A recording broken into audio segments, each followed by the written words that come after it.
To my educational channel విద్యా ఉద్యోగ సమాచారానికి స్వాగతం. Daily GK and current affairs 215 video. ఈరోజు చాలా ముఖ్యమైన జనరల్ అవేర్నెస్ క్వశ్చన్స్ మీకోసం డిస్కస్ చేయబోతున్నాను. చాలా ఇంపార్టెంట్ ఎక్స్పెక్టెడ్ కరెంట్ అఫైర్స్ కానివ్వండి, జనరల్ నాలెడ్జ్ కానివ్వండి, చాలా ముఖ్యమైన ప్రశ్నలు అయితే ప్రతిరోజు 10 క్వశ్చన్స్ మాత్రమే మీకు అందిస్తున్నాను ఈ సిరీస్ ద్వారా. ఇప్పటికే 2000కు పైగా ప్రశ్నలు మీకు ఈ ఛానల్లో అందుబాటులో ఉన్నాయి. మీకు వీలున్నప్పుడల్లా వినండి. చాలా ఎక్స్పెక్టెడ్ ప్రీవియస్ క్వశ్చన్స్ చాలా ఉన్నాయండి దీంట్లో. అదేవిధంగా ఛానల్ని సబ్స్క్రైబ్ చేయండి, వీడియోను లైక్ చేయండి. మరి వాట్సాప్ గ్రూప్ యొక్క లింక్ కూడా మీకు కామెంట్ సెక్షన్లో ఇస్తున్నాను. ఇక ఈ రోజు మనం ఫాస్ట్గా 10 general awareness, general knowledge questions అయితే డిస్కస్ చేద్దాం. Question number 1. ప్రపంచంలో మొట్టమొదటి మిస్ వరల్డ్ కిరీటం ఎవరు గెలుచుకున్నారు? రీసెంట్గా మనకు ఇండియాలోని హైదరాబాద్లో, తెలంగాణలో మిస్ వరల్డ్ కంటెస్ట్ జరుగుతుందని 72వ మిస్ వరల్డ్ పోటీలు జరుగుతున్నాయి. 110 దేశాలకు చెందినటువంటి వాళ్ళు దీంట్లో పాల్గొంటున్నారు. మరి మొట్టమొదటి మిస్ వరల్డ్ కిరీటం ఎవరికి దక్కింది ప్రపంచంలో అనేది ఇక్కడ జవాబు. ఎందుకంటే ఒక ముఖ్యమైన ఈవెంట్ జరుగుతున్నప్పుడు దాని యొక్క బ్యాక్గ్రౌండ్ నుంచి ఇక్కడ ప్రశ్నలు రావడానికి అవకాశాలు ఉన్నాయి. కాబట్టి అలాంటిది ఏది కూడా మిస్ చేయకుండా మీకు ఈ సిరీస్లో అందిస్తున్నాను. ఇక దీనికి రైట్ ఆన్సర్ వచ్చేసి డైరెక్ట్ కికీ హకాన్సన్ అండి. 1951లో తొలి మిస్ వరల్డ్ టైటిల్ అయితే గెలుచుకుంది. ఈ 1951లో మొట్టమొదటిసారిగా మిస్ వరల్డ్ పోటీలు నిర్వహించింది ఎరిక్ డాగ్లస్ మోర్లే. లండన్కు చెందిన ఎరిక్ డాగ్లస్ మోర్లే ఫస్ట్ టైం ఈ కంటెస్ట్ అయితే కండక్ట్ చేయడం జరిగింది. Question number 2. ప్రపంచ ఎన్జిఓ దినోత్సవం ఏ రోజున జరుపుకుంటారు? ఇక్కడ 4 ఆప్షన్స్ ఇచ్చాను మీకు. ఫిబ్రవరి 21, ఫిబ్రవరి 27, ఫిబ్రవరి 28, మే 11. ప్రపంచ ఎన్జిఓ దినోత్సవం ఏ రోజున జరుపుకుంటారు? రైట్ ఆన్సర్ వచ్చేసి ఇక్కడ మీకు సెకండ్ ఆప్షన్ అండి. ఫిబ్రవరి 27ను మనం వరల్డ్ ఎన్జిఓ డేగా జరుపుకుంటాం. ఫిబ్రవరి 21 అంతర్జాతీయ మాతృభాషా దినోత్సవంగా జరుపుకుంటాం. ఫిబ్రవరి 28 నేషనల్ సైన్స్ డేగా జరుపుకుంటున్నాం. మే 11 జాతీయ సాంకేతిక విజ్ఞాన దినోత్సవం లేదా నేషనల్ టెక్నాలజీ డేగా జరుపుకుంటున్నాం. గుర్తుంచుకోండి. ఇక ఎన్జిఓ ప్రపంచ సవాళ్లను ఎదుర్కోవడంలో ప్రభుత్వేతర సంస్థలు అంటే నాన్ గవర్నమెంటల్ ఆర్గనైజేషన్స్ అయితే ఉన్నాయో ఎన్జిఓ, ప్రభుత్వ సంస్థల సహకారాన్ని గుర్తించడమే లక్ష్యంగా ఈ దినోత్సవాన్ని మనం జరుపుకుంటున్నాం. Question number 3. Father of Indian journalism అని ఎవరిని పేర్కొంటారు?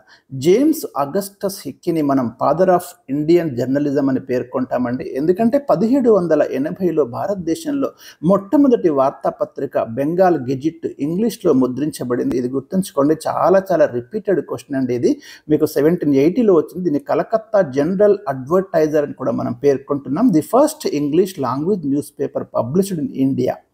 Question number 4. Indian military academy ఎక్కడుంది? Very important question. ఇక్కడ 4 ఆప్షన్స్ ఇచ్చాను మీకు. Khadakwasla, Kapurthala, Vadodara, Dehradun. Right answer వచ్చేసి ఇక్కడ ఇండియన్ మిలిటరీ అకాడమీ మనకి ఉత్తరాఖండ్లోని డెహ్రాడూన్లో ఏర్పాటు చేయబడింది అండి. ఎప్పుడంటే మనకి 1932 అక్టోబర్ 1న ఇండియన్ మిలిటరీ అకాడమీ డెహ్రాడూన్లో ఏర్పాటు చేశారు. సర్ ఫిలిప్ చట్వోడే సిఫార్సుల మేరకు ఈ అకాడమీ అయితే ఏర్పాటు చేయడం జరిగింది. అదేవిధంగా నేషనల్ డిఫెన్స్ అకాడమీ అని ఇంకొక ముఖ్యమైన అకాడమీ ఉంది మనకు. ఇది మహారాష్ట్రలోని పూణే దగ్గర ఖడక్ వాస్లాలో ఉందండి ఎన్డీఏ. ఇది నేషనల్ డిఫెన్స్ అకాడమీ. 1949 డిసెంబర్ 9న దీన్ని ఏర్పాటు చేయడం జరిగింది. వెరీ ఇంపార్టెంట్, చాలా రేర్ ఇన్ఫర్మేషన్ అయితే మీకు ఇచ్చాను. Question number 4. రాజ్యసభలో గరిష్ట సభ్యుల సంఖ్య ఎంత?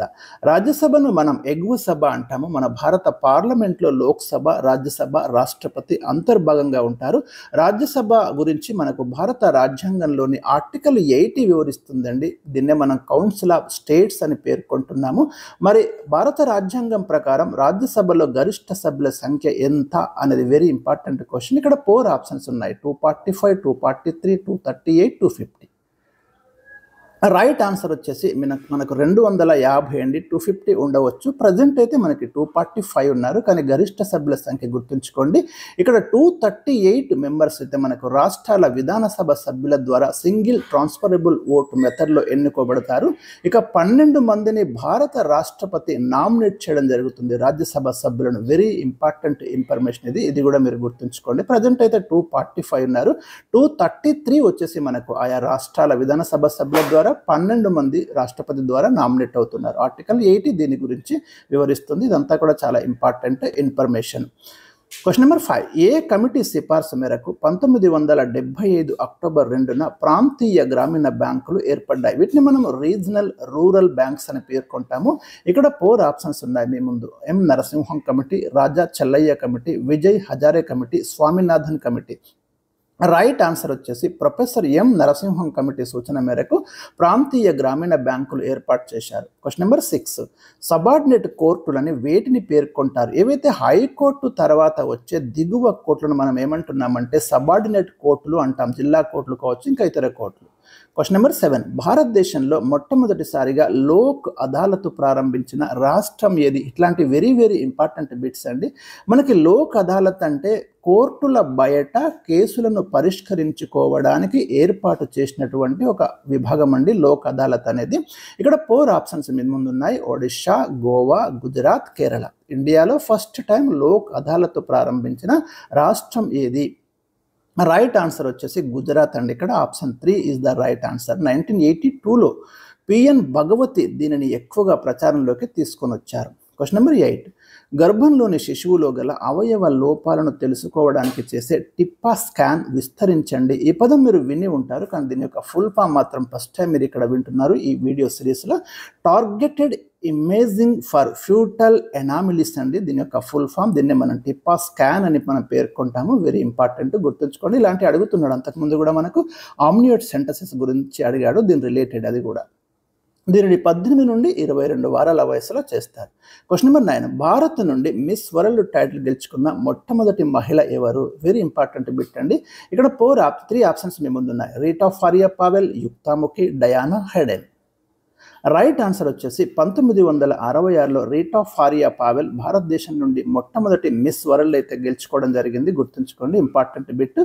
1966లో రీటా ఫారియా, తర్వాత మనకు ఐశ్వర్య రాయ్, నెక్స్ట్ వచ్చేసి డయానా హెడెన్, నెక్స్ట్ వచ్చేసి యుక్తాముఖి, నెక్స్ట్ వచ్చేసి ప్రియాంక చోప్రా, నెక్స్ట్ వచ్చేసి మానుషి చిల్లర్. వీరంతా కూడా ఇండియా నుండి మిస్ వరల్డ్ టైటిల్ గెలుచుకున్న వాళ్ళే. ఈ లిస్ట్ అయితే మీరు రాసి పెట్టుకోండి. Question number 10. యూరప్ ఖండంలో అత్యంత పొడవైన నది ఏది? Longest river in Europe continent అనేది ఇక్కడ ప్రశ్న అండి. ఇక్కడ 4 ఆప్షన్స్ ఉన్నాయి. Danube, Volga, rain, Thames. Right option అయితే మీరు గెట్ చేయండి. రైట్ ఆప్షన్ వచ్చేసి మనకి వోల్గా రివర్ అండి. 3531 కిలోమీటర్లు ప్రయాణిస్తుంది రష్యాలో ఇది. దీన్ని నేషనల్ రివర్ ఆఫ్ రష్యా అంటాము. ఇది కూడా వెరీ ఇంపార్టెంట్. ఇది రష్యన్ భూభాగంలో ప్రవహిస్తుంది. ఇది కాస్పియన్ సముద్రంలో కలుస్తుంది. దీన్ని ప్రపంచంలో ఇది అతిపెద్ద సరస్సు అండి, కాస్పియన్ సీ అనేది. అక్కడ మీకైతే ఇది కలుస్తుంది. ఇక డాన్యూబ్ రివర్ అనేది మనం దీన్ని అంతర్జాతీయ నది అంటాము. యూరోప్లో ప్రవహించే డాన్యూబ్ రివర్ 2960 కిలోమీటర్లు. ఇది వివిధ దేశాల గుండా ప్రయాణిస్తుంది కాబట్టి దీన్ని ఇంటర్నేషనల్ రివర్ అంటున్నాం. వోల్గానేమో యూరోప్లో అత్యంత పొడవైన నది. సో ఇవి నేను ఈరోజు మీకు అందించిన చాలా ముఖ్యమైన కీలకమైన important questions. Thank you for watching. అయిపోయిందా రచన?